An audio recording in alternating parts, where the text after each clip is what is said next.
Is laser resurfacing painful? Most of the time, no.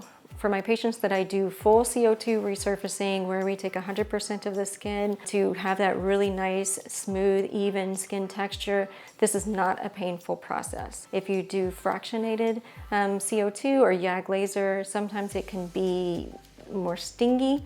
I'll tell my patients it feels a bit like a sunburn for about 24 hours, and then after that it does not feel painful.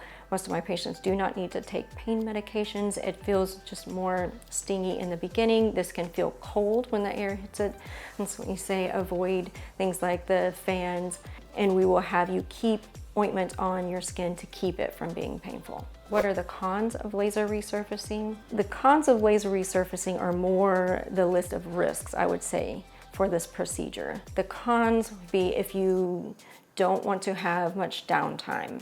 I would not go for laser resurfacing. If you are very socially active with work, out in the sun a lot, I would say don't go for resurfacing, because it does make your skin more sensitive to the sun, and so you can have things like hyperpigmentation, you can have prolonged healing, you can have redness for longer if you're not able to take the time off that you need for healing before you go back to the lifestyle that you need. There are risks of anything. If you do not heal well, if you have diabetes, if you know that it takes you a long time to heal from things, laser resurfacing may not be the best option. I would probably go in a different direction, because we are dependent on your body healing the effects of the laser for the result. So that could mean that you would have more downtime and more risk of things like scarring or a result that you're not as happy about. These are things to talk about with your surgeon before you have any procedures done in the context of your medical health and what is best for you.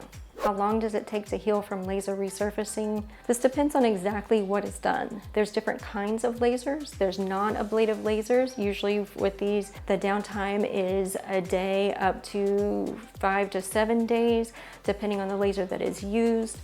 These need multiple treatments, and so even though you're taking 1 to 5 days off, you may need to do this 3 to 4 times. There are ablative lasers, like a CO2 laser. If you use a fractionated CO2, your downtime is about 5 to 7 days.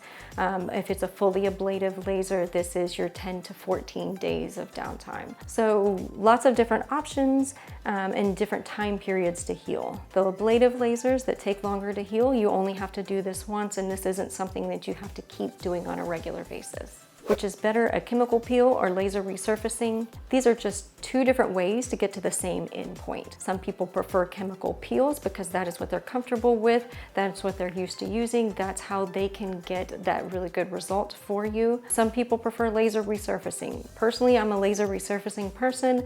I know exactly what to expect from the lasers that I use. I can adjust the energy to get to the depth that I want, and I know exactly how the skin should respond to the energy that I'm putting into it to adjust it as needed. That is why I prefer laser resurfacing. That, and I feel like the recovery is a little bit cleaner. You don't have the actual peeling of the skin. I take off the epidermis and the layers that we were removing during the procedure. So once you're healing, you're only in that healing phase. You don't have the actual peeling like you do with a chemical peel. 2 different ways to get to the same endpoint, depends on what you're comfortable with and what your surgeon is comfortable with to get you the result that you're looking for. Have questions? Schedule a virtual consultation today at drangela.sturm.com. I would love to speak with you. Thanks for watching.